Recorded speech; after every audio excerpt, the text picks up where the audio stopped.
அனைவருக்கும் வணக்கம். பரமத்தி வேலூர்ந்து ஜோதிட சந்திரன்.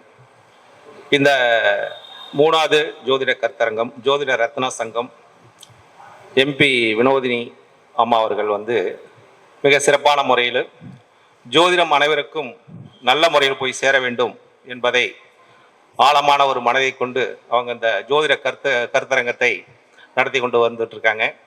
அது 3வது பரிமாண வளர்ச்சி அடைஞ்சிருக்குது. இன்னும் இந்த கருத்தரங்கம் பல வளர்ச்சியை பெற வேண்டும், பல கருத்துகள் உங்களுக்கெல்லாம் போய் சேர வேண்டும்.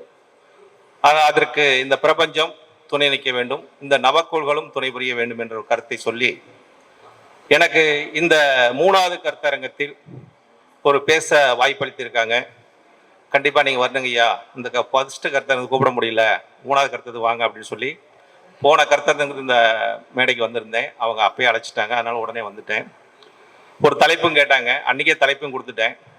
அதாவது ஜோதிடத்தில் நிறையா இப்போ கருத்துக்கள் இருக்குது. இப்போ ஐயா சொன்னார், இந்த பிளட்டை பற்றி குரூப்பெல்லாம் மிக அழகாக அந்த பிரபஞ்சத்தோட ஒரு தத்துவத்தை வச்சு சொல்லியிருந்தார். அப்போ விதியை கொண்டு பலன் சொல்வதை ஜோதிடத்தில் ஒரு சிறப்பான ஒரு நிலையை அடைய முடியும். அப்போ விதினா என்ன அப்படின்னா, இப்போ சொல்லுவாங்க விதி மதி கதி அப்படின்னு 3 நிலை எடுப்பாங்க. விதி என்பது இறைவனால் நிர்ணயிக்கப்பட்ட ஒன்று. இறைவனால் எப்படி நிர்ணயிக்கப்படுகிறார் அப்படின்னு பார்க்கும்போது, ஒரு குழந்தை இந்த பூமியில் ஜனனிக்குது. அந்த ஜனனிக்க நேரத்தை கொண்டு ஒரு லக்கினம் என்பது தீர்மானிக்கிறோம், அதுதான் விதி. அப்ப பிறக்கும் போதே உன் தலையில விதியை எழுதிடுறான் அப்படின்னு சொல்றோம். பிறக்கும் போதே உங்களோட தலையில விதியை இறைவன் எழுதி வச்சிடறார். அப்ப அந்த விதியை கொண்டு பலாபலனை அந்த 12 ராசி கட்டத்தின் வழியாகவும் குறிச்சு வச்சிடறாங்க. அப்ப மதியை கொண்டு என்ன பார்க்கலாம், நம்ம பயணிக்கக்கூடிய நிலைப்பாட்டை சொல்லும். மதியை கொண்டு பயணிக்கக்கூடிய நிலைப்பாட்டை சொல்லக்கூடியதான் மதி. அப்ப மதியை வைத்து தீர்மானிச்சிடலாமான்னு பார்த்தா, கோச்சாரத்துக்கு மதியை வச்சு தீர்மானிக்கலாம், ஆனா ஜாதகத்துக்கு விதியை கொண்டுதான் தீர்மானிக்க வேண்டும். இப்ப எல்லாரும் மதியை கொண்டே தீர்மானிக்கலாம் அப்படிங்கிற ஒரு நிலைக்கெல்லாம் வந்திருக்குது. இருந்தாலும் அது விதியை கொண்டு ஒரு ஜாதகத்துக்கு பலன் எடுப்பதும் பலன் உரைப்பதும் சரியான ஒரு வழிகாட்டுதலாக இருக்கும் என்பது என்னோட ஒரு இந்த 3வது கருத்தரங்கத்தில் என்னோட ஒரு தலைப்பாக வந்திருக்குது. அப்ப விதி என்பது 12 பாவத்தின் வழியாக இந்த லக்கணத்தை வச்சுதான் தீர்மானிக்கிறோம். ஒவ்வொரு 12 பாவத்துக்கு எந்த லக்கணத்தில் அந்த குழந்தை ஜனனம் எடுக்குதோ அந்த லக்கணத்தின் வழியாகத்தான் அந்த குழந்தைக்கோட ஒரு வாழ்க்கையோட ஒரு நிலைப்பாட்டை சொல்லும். அது எந்த மாதிரி சொல்லும் அப்படின்னு பார்த்தா, சந்திரன் பயணிக்கக்கூடிய ஒரு வழியாக தான் சொல்லும். சந்திரன் தசா காலங்களை அதை நிர்ணயம் செய்யும் அப்படிங்கிறது ஒரு உண்மையான ஒரு நிலைப்பாடு. அப்ப இந்த உண்மையான நிலைப்பாட்டை எப்படி அறிந்து கொள்வது ஜாதகத்தில் அப்படிங்கிறத ஒரு இந்த விதியை கொண்டு பலனை தீர்மானிப்பது ஒரு சிறப்பான ஒரு நிலைப்பாட்டை அடையும்.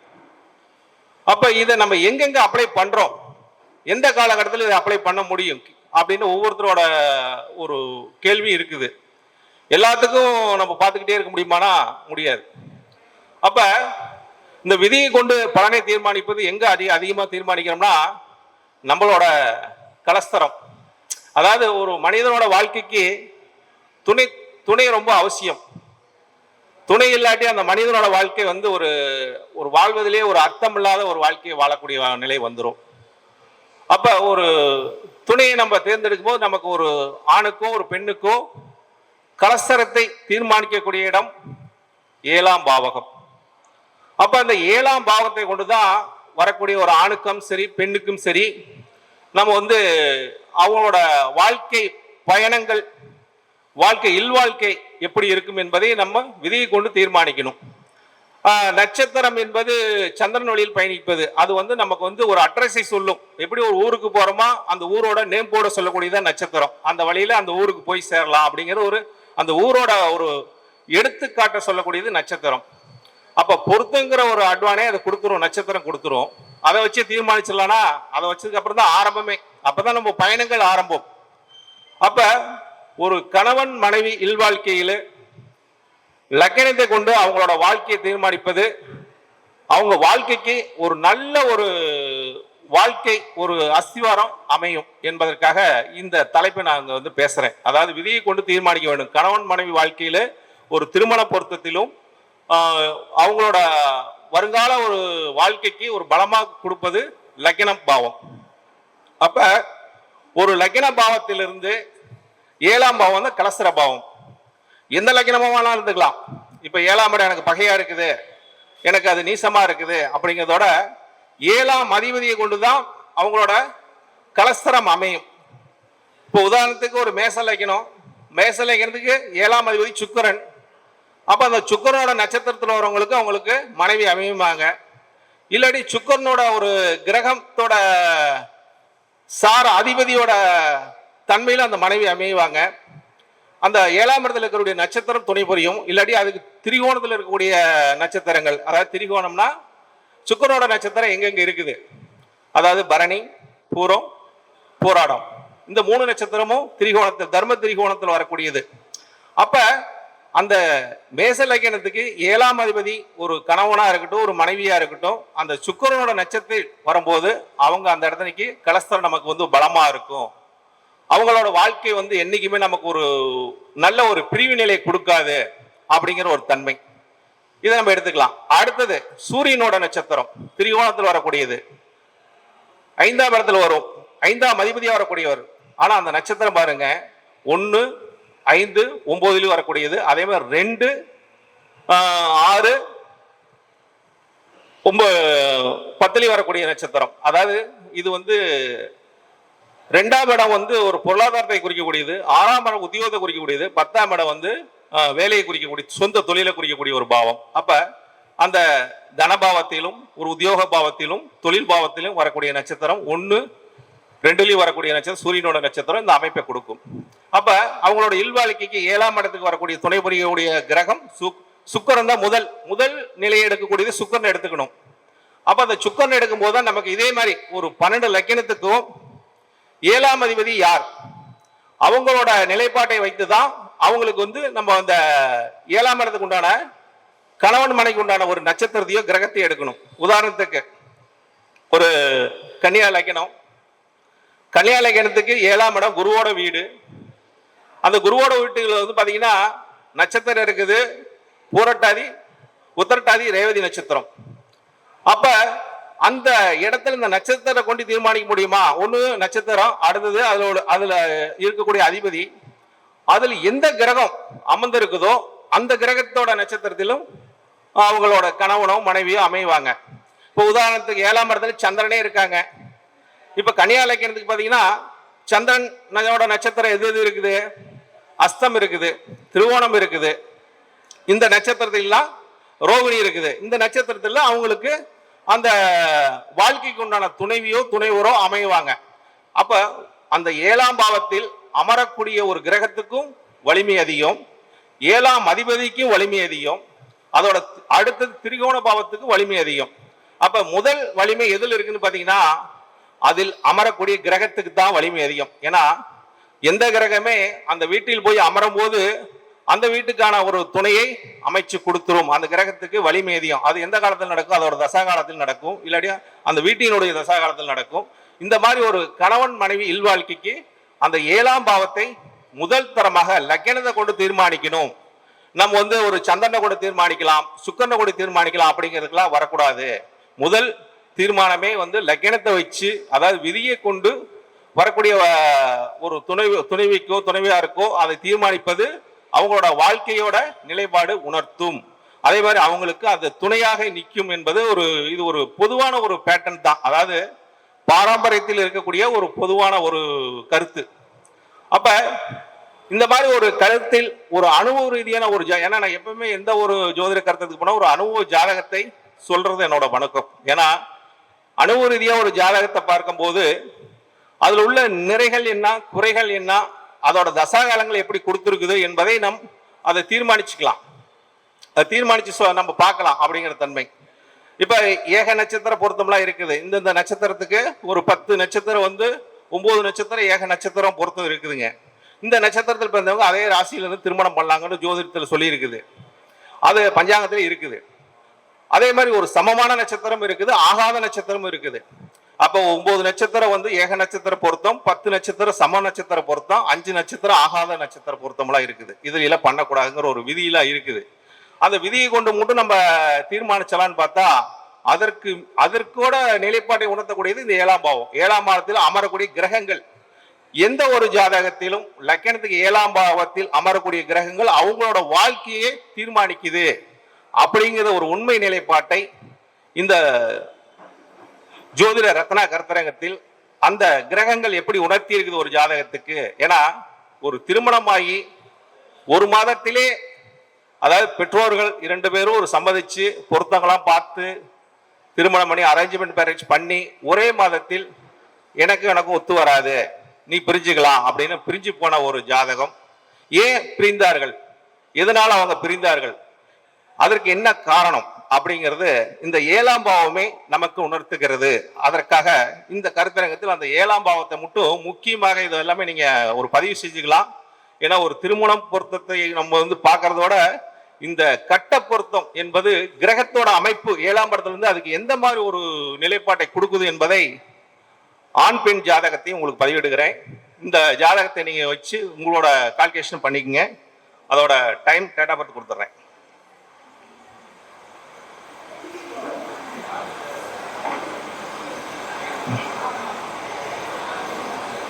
முதல்ல வந்து ஆண் ஜாதகங்க, அதை பதிவு செய்யுங்க. 6/11/1996 புதன்கிழமை மணிக்கு பிறந்திருக்காரு. 3:30 சென்னையில் பிறந்த ஒரு ஜாதகம். பூர நட்சத்திரம் 4ஆம் பாதம், சிம்ம ராசி. இவங்க லக்கணம் என்று பார்க்கும்போது மீன லக்கணம். லக்கணத்திலே சனி கேது. லக்கணம் வேற திரிசூனியம் ஆயிடுச்சுன்னு வச்சுங்களேன். ஏன்னா கிருஷ்ணபட்சம் ஏகாதசி திதியில் பிறந்திருக்காரு தேய்பிரையில். அப்ப இந்த ஜாதகத்துக்கு லக்கணத்திலே சனி கேது வேற அமர்ந்துருச்சு. ஆரம்ப கால தசாகாலங்கள், சுக்கிரனோட தசாகாலங்கள் 3 வருஷம் 8 மாசம் 7 நாள். இவருக்கு திருமணம் நடந்தது ராகு திசா சுய புத்தியில். ராகு திசா ராகு புத்தியிலே திருமணம் நடந்துருச்சு. அப்ப 2ஆம் இடத்துல கிரகம் இல்லை, 3ல கிரகம் இல்லை, 4ல கிரகம் இல்லை, 5ல கிரகம் இல்லை, 6ல சந்திரன் செவ்வா. 7ஆம் இடத்துல சுக்கிரன் ராகு. பார்த்துங்க, 7ஆம் இடத்துல சுக்கிரன் ராகு. 8ல் சூரியன் புதன். 9ல் கிரகம் இல்ல, 10ல் குரு பகவான். லக்னாதிபதி 10ல் ஆட்சி, அது திதிசூனியம். 11ல் மாந்தி. 12ஆம் இடத்துல கிரகம் இல்லை. இது வந்து ஒரு ஆணோட ஜாதகம். இப்ப நடக்கக்கூடிய தசாகாலங்கள் இவங்களுக்கு ராகு மகாதசை சுய புத்தியில் திருமணம் ஆச்சு. ராகு 7ஆம் இடத்துல இருக்குதுங்க. இந்த 7ஆம் இடத்துல யாரோட சேர்க்கப்பட்டிருக்கான்னா 3க்கும் 8 கூடிய அஷ்டமாதிபதியோட கிரகத்தோட சேர்க்கப்பட்டு ராகு திசை சுய புத்தியில் இவருக்கு திருமணம் நடக்குது. இப்ப ராகு திசை சுய புத்தி, இப்ப நான் என்ன சொன்னேன், 7ஆம் இடம் அந்த வீட்டுக்கு உண்டான கிரகத்தோட அதிபதியோட நிலையில் திருமணம் நடக்கும், அதோட நட்சத்திரத்தில் திருமணம் நடக்கும். அதே மாதிரி இங்க ராகு திசை 7ஆம் இடத்துல உட்காந்து திருமணத்தை நடத்துது. அதோட புத்தி முறிவை கொடுத்துருச்சு. ஏன் முறிவை கொடுத்துச்சு? அந்த இடம் மீன லக்கணத்துக்கு 7ஆம் இடம் பாதகம். அப்ப பாதகத்தில் ஒரு கிரகம் வலுவா இருக்குதான்னு பார்த்தா வலுவு இல்லைதான். ராகுக்கு அங்க வலுவு இல்லை, சுக்கிரனுக்கு வலுவு இல்லை. அப்ப ராகு சுக்கிரன் சேர்ந்தா ஒரு கெடுதலான ஒரு நிலைப்பாட்டு, நல்ல நிலைப்பாட்டு கொடுக்கும். இல்லற வாழ்க்கைக்கு ராகு சுக்கிரன் நல்ல இல்லற வாழ்க்கையை கொடுக்காது, இல்லீகலான இல்லற வாழ்க்கை தான் கொடுக்கும். அப்படிங்கிற ஒரு தன்மை தான் இந்த ஜாதகத்துல. அப்ப இந்த ராகு திசை சுய புத்தி இந்த ஜாதகத்துக்கு குடும்பமே சேர்ந்து ஒரு திருமணத்தை அரேஞ்ச் பண்ணி நடத்துறாங்க. அந்த புத்தி காலத்துல இவருக்கு வந்து அந்த பெண், ஏன்னா சுக்கிரன் என்பது பெண், ஆண் ஜாதகத்தில் சுக்கிரன் நல்லா இருக்கணும். சுக்கிரன் நல்லா இல்லைன்னா அந்த பெண்ணாலே அசிங்கப்படணும். அப்படிங்கிறத இந்த பெண்ணே இந்த ஆணை வந்து அசிங்கப்படுத்திடுச்சு. அதாவது இவர் திருமணத்துக்கு லாய்க்கு இல்லை, இவர் திருமணத்தோட வாழ்றது எனக்கு எந்த ஒரு இது இல்லை, இவருக்கு ஆண்மையற்ற போய் இருக்கார் அப்படிங்கிற ஒரு குற்றத்தை வைத்து விட்டு அந்த பெண் வெளியேறிடுச்சு. இனிமே ஒரு வாழ முடியாது அப்படிங்கிற ஒரு நிலைப்பாட்டுக்கு அவங்க சென்றுட்டாங்க. அப்ப இது வந்து ஒரு ஆணோட ஜாதகத்தில் இந்த கிரக அமைப்பு, அதாவது நம்ம இப்ப சொல்லியிருக்கிறேன், விதியை கொண்டுதான் ஒரு பலனை தீர்மானிக்க வேண்டும். விதி என்பது லக்னம். இங்க லக்னத்துக்கு 7ஆம் இடத்துல பாத்தீங்கன்னா புதனோட வீடு, அது பாதகம். அப்ப பாதகாதிபதி 8ல் மறைவு, அப்ப பாதகம் இருக்காது. அப்ப 7ஆம் இடம் 8ல் மறைஞ்சிருச்சு. அப்ப இவருக்கு வரக்கூடிய மனைவிங்கிறது 7ஆம் இடம். 7ஆம் இடம் ராகுவோட தசாகாலத்தில் புத்தியில் நடக்குது. அவங்களுக்கு வரக்கூடிய மனைவி நட்சத்திரம் பாத்தீங்கன்னா திருவாதிரை நட்சத்திரம், மிதுன ராசியில் வருது. புதனோட வீட்டுல தான் அவங்களும் அந்த நட்சத்திரம் இருக்குது. அப்ப 7ஆம் இடத்து புதனோட வீட்டுக்கு தகுந்த மாதிரி வந்துருச்சு.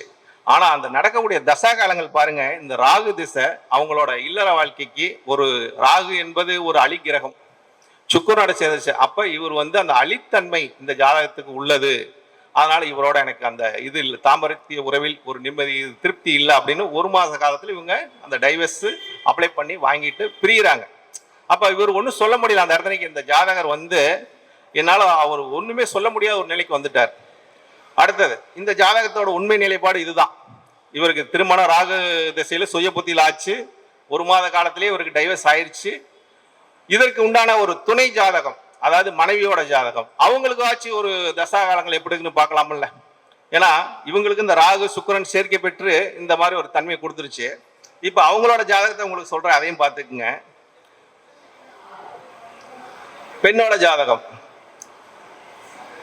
5/2/2001 திங்கக்கிழமை 9:20 AM சென்னையில் பிறந்த ஒரு ஜாதகம். திருவாதிரை நட்சத்திரம் 1ஆம் பாதம் மிதுன ராசியில் பிறந்திருக்காங்க இவங்க.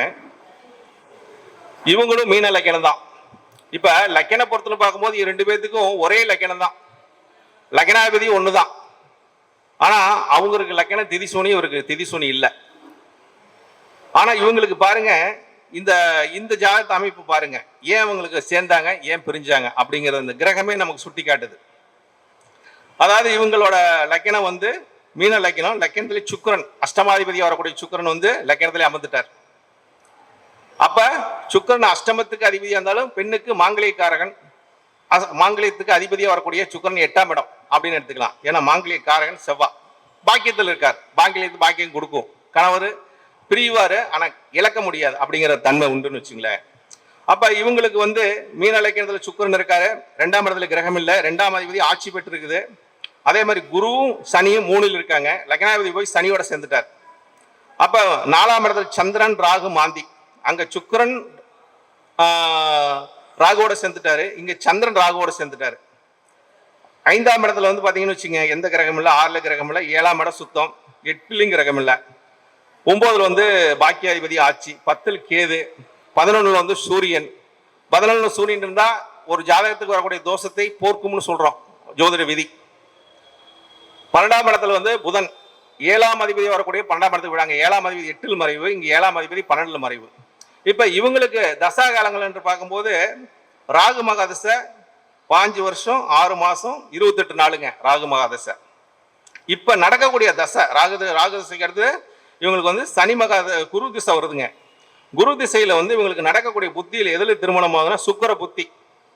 இப்ப அவருக்கு வந்து ராகு புத்தி, ராகு திசையில ராகு புத்தி, இவங்களுக்கு குரு திசையில சுக்கிர புத்தி. இப்ப ஆணோட ஜாதகத்துல குருவும் ராகுவும் ஒண்ணு சேர்ந்துட்டாங்க, இந்த சுக்கிரனும் ராகுவும் ஒண்ணு சேர்ந்துட்டாங்க. இவங்களுக்கு வந்து அந்த குரு திசையில சுக்கிர புத்தி, அதாவது லக்னாதிபதியோட தசை 3க்கு 8 கூடிய புத்தி, மாங்கலியத்துக்கு உண்டான அதிபதியோட புத்தி, அந்த புத்தி உச்சம் பெற்று நடத்துது. இப்ப உச்சம் பெற்று நடத்தும் போது எங்க உட்காந்து அஷ்டமாதிபதி லக்கணத்துல உட்காந்துட்டாரு. அப்ப யாருக்கு அவமானத்தை கொடுப்பாரு அப்படின்னு பார்த்தா இந்த பெண்ணுக்கு ஒரு அவமானம் கிடைச்சிரும், பொது இதுலயே கிடைச்சிரும் அப்படிங்கிற தன்மை. ஏன்னா ஏன் அது கிடைக்குது? இப்ப இவங்களுக்கு பாருங்க, அந்த குரு தசா 10, இந்த குரு தசா வந்து சனியோட போய் சேர்ந்துட்டார். குரு வந்து சனியோட சேர்ந்தனால சனிங்கிற கிரகம் வந்து இந்த ஜாதகத்துக்கு ஒரு விரயத்தை கொடுக்கக்கூடிய கிரகம், லாபத்தையும் கொடுக்கக்கூடிய கிரகம். ஆனா சனி குரு சேர்க்கும் போது அது ஒரு தோஷத்தை, பிரம்மகத்தி தோஷம்னு சொல்றோம், அது ஒரு தோஷத்தை கொடுக்கும். ஏன்னா லக்னாதிபதிக்கு கொடுக்கணும் அப்படிங்கிற விதி. அப்ப அஷ்டமாதிபதியோட புத்தி, அப்புறம் ஒரு அசிங்க அவமானம் கிடைக்கும் அப்படிங்கிற தன்மை இந்த ஜாதகத்தை கொடுத்துருச்சு. அப்ப இங்க 7ஆம் இடம் நமக்கு எதை சொல்லுதுன்னு கேட்டீங்கன்னா, ஒரு லக்கணத்துக்கு 7ஆம் பாவம், 7ஆம் இடம், 7ஆம் அதிபதியா வரக்கூடிய கிரகங்கள், இது வந்து அவங்களோட இல்வாழ்க்கைக்கு சொல்லக்கூடிய அமைப்பு. இப்ப இவங்க வந்து அந்த சுக்கிர மகா திசையில, இந்த குரு மகா திசையில சுக்கிர புத்தி வந்தனாலதான் இப்ப இவங்களுக்கு அந்த ஒரு மாங்கலியத்தை வந்து ஒரு ஏற்படுத்தி அதை வந்து அவுக்கணுங்கிற ஒரு சூழ்நிலை வந்துருச்சு. இல்ல இவங்க வாழ்ந்தாங்கன்னா கணவனை இழக்கணுங்கிற ஒரு சூழ்நிலை வந்துடும். கூடயே சேர்ந்து வாழ்ந்தாங்கன்னா கணவனை இழக்கணும் அப்படிங்கிற ஒரு விதியும் கொடுத்துரும்னு வச்சுங்களேன். ஏன்னு கேட்டா இங்க இந்த பெண்ணுக்கு ஏன் அந்த மாங்கலியத்தை வந்து ஒரு இழக்கக்கூடிய ஒரு தன்மை இல்லை, பிரியக்கூடிய தன்மை வருதுன்னா செவ்வாய் வந்து இங்க ஆட்சி பெற்றார். ஏன்னா பெண்களுக்கு வந்து ஜாதகத்தில் ஒரு பாக்கியாதிபதி நல்லா இருந்தா அந்த பெண்ணுக்கு நல்ல பாக்கியம் கிடைக்கும். அப்ப இங்க 7ஆம் இடம் 12க்கு போனால 7ஆம் இடம் விரயம், அதாவது 7ஆம் இடத்தை பிரியக்கூட சூழ்நிலம். அங்க 7ஆம் இடம் 8க்கு போயிடுச்சு. ஒரு பாவாதிபதி அது பாதகாதிபதியா இருந்தா கூட 2 பேத்துக்கு ஒரே பாதகாதிபதி, 2 பேத்துக்கு ஒரே பாதகத்தில் உட்கார்ந்து அமர்ந்து அந்த கிரகம் புத்தியை நடத்துது, ஒரு கிரகம் திசையை நடத்துது.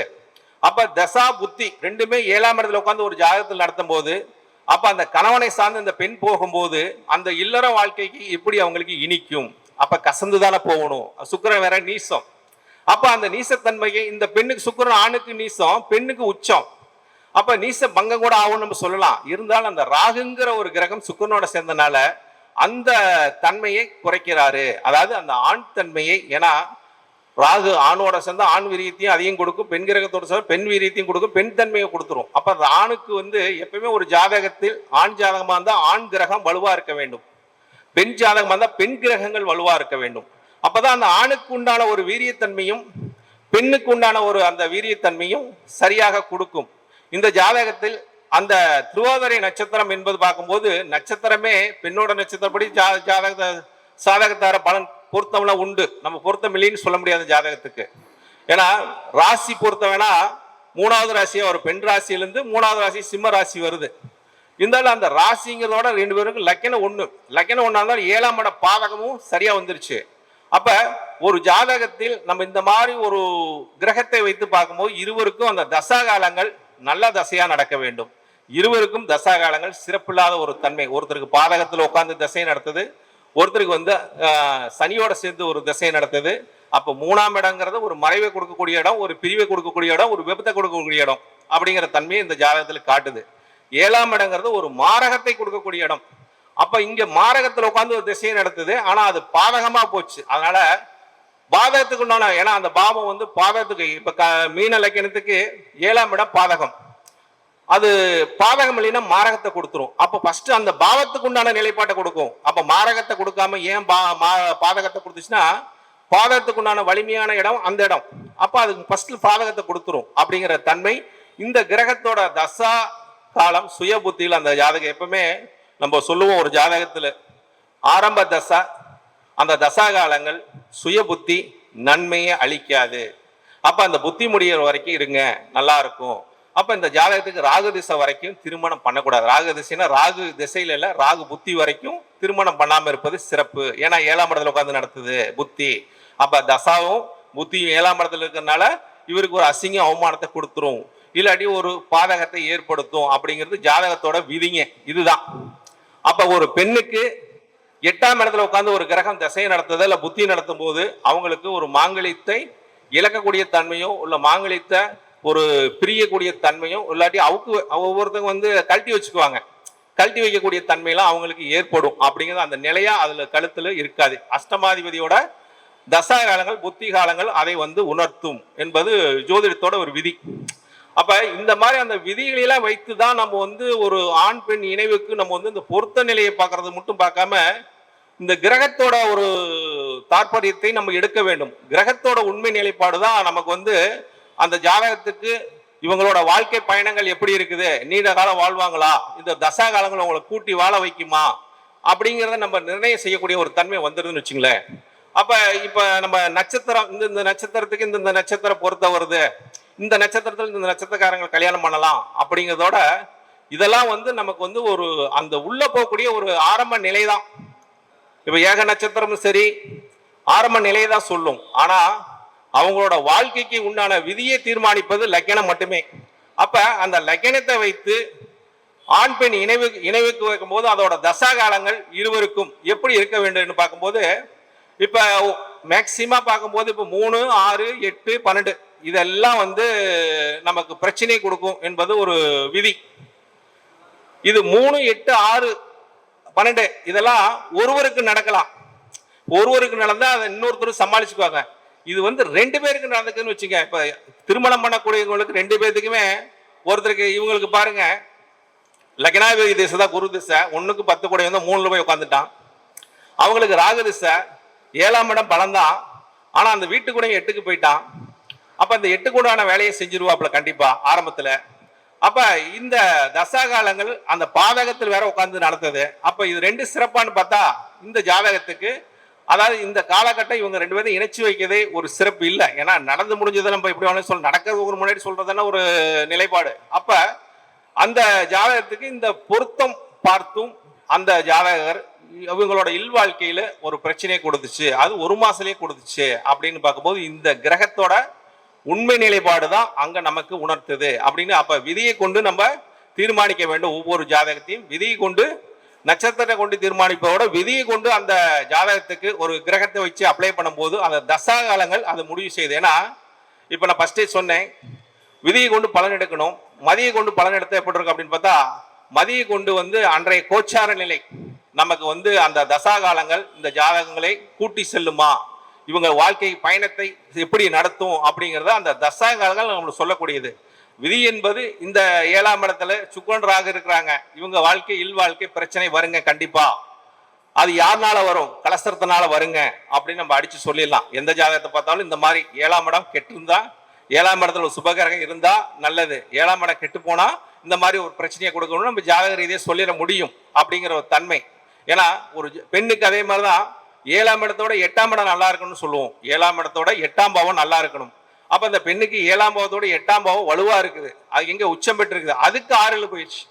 இப்போ ஒரு பாவம் தன் தசா காலத்துக்கு 6ல் மறைஞ்சாலோ 12ல் மறைஞ்சாலோ அதோட பலனை அவளை சிறப்பா தராதுங்க. அந்த மாதிரி இந்த விதியை கொண்டு ஆண் பெண் திருமண பொருத்த வாழ்க்கைக்கு விதியை கொண்டு தீர்மானிப்பதும், விதியை கொண்டு பலன் எடுப்பதும், விதியை கொண்டு அதுக்கு வழிகாட்டுவதும் ஒரு ஜோதிடத்தில் நல்ல ஒரு வழிகாட்டுதலா இருக்கும் என்ற ஒரு கருத்தை இந்த ஜோதிட ரத்னா சங்கத்தின் மூலமாக நான் அனுபவத்தில் பார்த்த ஒரு ஜாதகத்திலும், நான் உண்மையை உணர்ந்த ஒரு ஜாதகத்தின் நிலைப்பாட்டையும் இந்த சங்கத்தின் மூலமாக பதிவு செய்வதில் ஒரு மகிழ்ச்சி அடைகிறேன். ஏன்னா இந்த 9 நவக்கோள்களும் நமக்கு ஒரு உண்மையை சொல்லிக் கொண்டே இருக்கும்.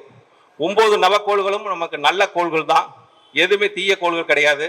அது அமரக்கூடிய நிலைப்பாட்டை வைத்துதான் அது நல்பலனும் தீய பலனை தீர்மானிக்கும் என்பதை இந்த கருத்தரங்கத்தின் மூலமாக பதிவு செய்கிறேன். இதில் ஏதாச்சும் சந்தேகம் இருந்தாலும் என்னோட செல் நம்பரை பதிவிடுகிறேன். 93 60 11 0072. ஜோதிடர் சந்திரன், பரமத்தி வேலூர், நாமக்கல் மாவட்டம். நன்றி, வணக்கம். வாழ்க வளமுடன், வாழ்க வளமுடன். நன்றி.